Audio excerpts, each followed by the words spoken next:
इस वीडियो में हम लोग क्रिया के बारे में और पढ़ेंगे। तो क्रिया क्या है? क्रिया को इंग्लिश में वर्ब बोलते हैं। वर्ब मतलब डूइंग वर्ड्स। तो हिंदी में बोलेंगे कि जिस शब्द से काम के करने या होने का पता चलता है उसे क्रिया कहते हैं। तो क्रिया मतलब काम का होना या करने का पता चलना। उन सारे शब्दों को क्रिया शब्द कहते हैं। फिर हम इंग्लिश से कंपेयर करके पढ़ाएंगे तो याद रखने में ज़्यादा इजी होगा।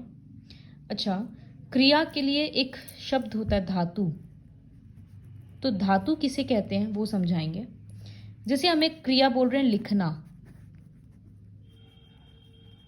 ये क्रिया शब्द है क्योंकि लिख रहे हैं तो एक काम हो रहा है। इसको दो हिस्सा में तोड़ सकते हैं, लिख प्लस ना। तो ये जो लिख है ये मेन शब्द है, मेन क्रिया है, तो इसको बोला जाता है धातु।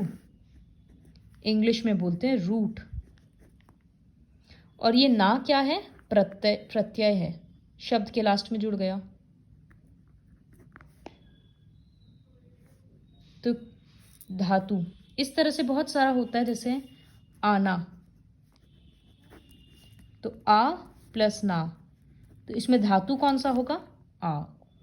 खाना में खा, पहनना में पहन, इस तरह से एक मेन वर्ड होता है उसमें प्रत्यय जोड़कर उसको क्रिया शब्द बनाया जाता है। अच्छा, क्रिया के दो भेद होते हैं, सकर्मक क्रिया और अकर्मक क्रिया। जिस तरह से वर्ब्स में हम लोग दो पढ़े हैं, ट्रांजिटिव वर्ब्स और इंट्रांजिटिव वर्ब्स, ठीक उसी तरह से सकर्मक क्रिया और अकर्मक क्रिया। तो अकर्मक मतलब इंट्रांजिटिव। जैसे एक इंग्लिश का एग्जाम्पल, और सकर्मक मतलब ट्रांजिटिव। जैसे एक इंग्लिश से एग्जाम्पल देंगे तो the child is eating pizza. और एक सेंटेंस है द चाइल्ड इज ईटिंग। तो फर्स्ट सेंटेंस में चाइल्ड सब्जेक्ट हुआ, ईटिंग वर्ब हुआ। अब इस वर्ब के लिए कोई ऑब्जेक्ट नहीं है तो ये इंट्रांजिटिव हो गया। लेकिन यहां पर क्या खा रहा है, जब हम लोग को क्या का आंसर मिलता है तब हम लोग बोलते हैं ट्रांजिटिव है। क्या खा रहा है? पिज्जा खा रहा है। तो ये ऑब्जेक्ट भी है, इस वजह से ये ट्रांजिटिव है। तो इसी तरह से सकर्मक और अकर्मक होता है।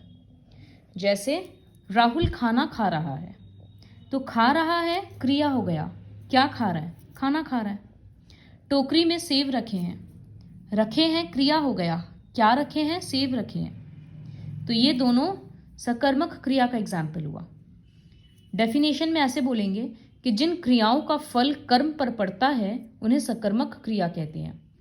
डेफिनेशन के लिए ये लर्न कर लो, लेकिन समझने के लिए इजीली समझना कि अगर एक वर्ब के लिए क्या का आंसर मिल रहा है तो सकर्मक है।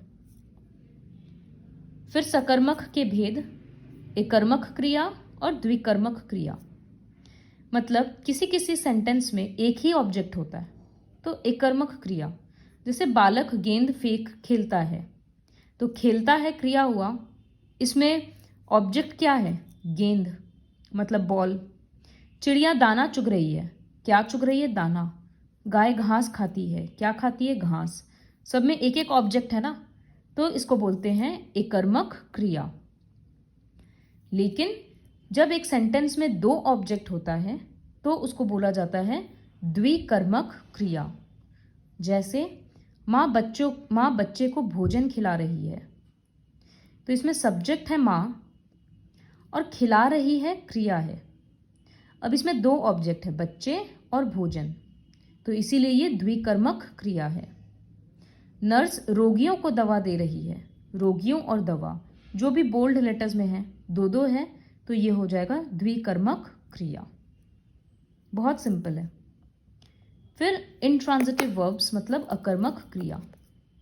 तो मोहन दौड़ रहा है, दौड़ रहा है तो क्रिया शब्द हो गया, लेकिन इसके लिए कोई ऑब्जेक्ट ही नहीं है। बंदर नाच रहा है, नाच रहा है क्रिया हो गया, लेकिन कोई ऑब्जेक्ट नहीं है, तो ये सारा क्रिया हो जाएगा अकर्मक क्रिया। तो जिन क्रियाओं का फल कर्ता पर पड़ता है उन्हें अकर्मक क्रिया कहते हैं। डेफिनेशन लर्न कर लेना। फिर दोनों की पहचान कैसे होगी? तो हम लोग कोई भी सेंटेंस अगर पहचानना है, वो सेंटेंस पढ़ेंगे, उसमें से अगर क्या, किस या किसको लगाकर प्रश्न पूछे उत्तर मिल जाए तो सकर्मक क्रिया है। जैसे राम पुस्तक पढ़ता है, तो राम क्या पढ़ता है, उत्तर मिल गया पुस्तक पढ़ता है, तो सकर्मक क्रिया हो गया। बच्चा हंसता है, बच्चा क्या हंसता है, इसका उत्तर नहीं मिल रहा है, या बच्चा किसे हंसता है, बच्चा किसको हंसता है, ये सब सेंसलेस सेंटेंस हो गया, तो इस वजह से ये अकर्मक क्रिया हो गया। अब एक्सरसाइज देखेंगे तो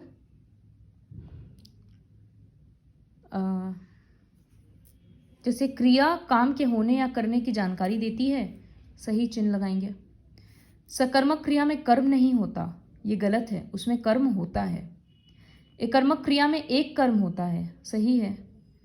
द्विकर्मक क्रिया अकर्मक क्रिया का भेद है, गलत, क्योंकि इसमें तो दो कर्म है, तो ये सकर्मक क्रिया है। इस तरह से करना है। ये वाला भी ऑलरेडी बुक में किया हुआ है, तो फिर भी देखना। जैसे मीरा ने भजन सुनाया, मीरा ने क्या सुनाया, भजन, आंसर मिल रहा ना, तो सकर्मक। माँ पानी ले आई, क्या ले आई, पानी, तो सकर्मक। राम उठ गया, राम क्या उठ गया, नहीं मिल रहा कुछ, तो अकर्मक क्रिया। आप आ गए, तो आप क्या आ गए, किसको आ गए, कुछ नहीं मिल रहा आंसर, तो अकर्मक क्रिया। तो इस तरह से मैच करना है। नेक्स्ट है कि सेंटेंस लिखा हुआ है, कर्ता पे गोला लगाना है और कर्म को रेखांकित करना है। जैसे राम ने रावण को मारा, तो कर्ता कौन है, राम, उस पे गोला कर दिए। कर्म कौन है, मतलब किसके ऊपर इसका असर पड़ रहा है, रावण के ऊपर, तो उसको कर्म बोलते हैं, उस पर अंडरलाइन कर दिए। तो कर्ता मतलब होता है, ये तुमको नहीं पढ़ाया हुआ है, कर्ता मतलब होता है करने वाला, कि काम कौन कर रहा है, और कर्म मतलब जिसके ऊपर उसका असर होता हो, उसको कर्म बोलते हैं। मतलब इंग्लिश में हम लोग इसी को ऑब्जेक्ट बोलते हैं, और कर्ता को हम लोग सब्जेक्ट बोल देते हैं।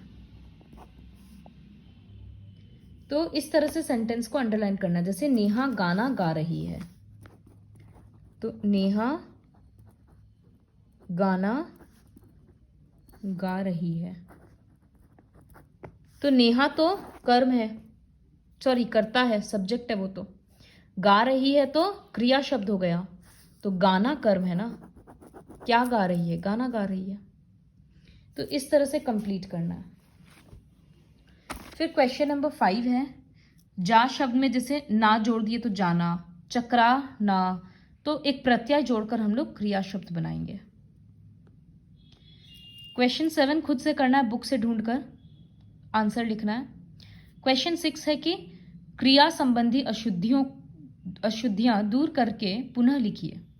बर्तन धुल गया है, तो बर्तन धुल गए हैं, गया के बदले गए, क्योंकि बर्तन बहुवचन रूप है। माताजी खाना बनाए रही है, तो माताजी खाना बना रही है। इस तरह से क्रिया शब्दों को शुद्ध करके लिखना है। सो इस वीडियो के हेल्प से ये पूरा पाठ कंप्लीट करना है।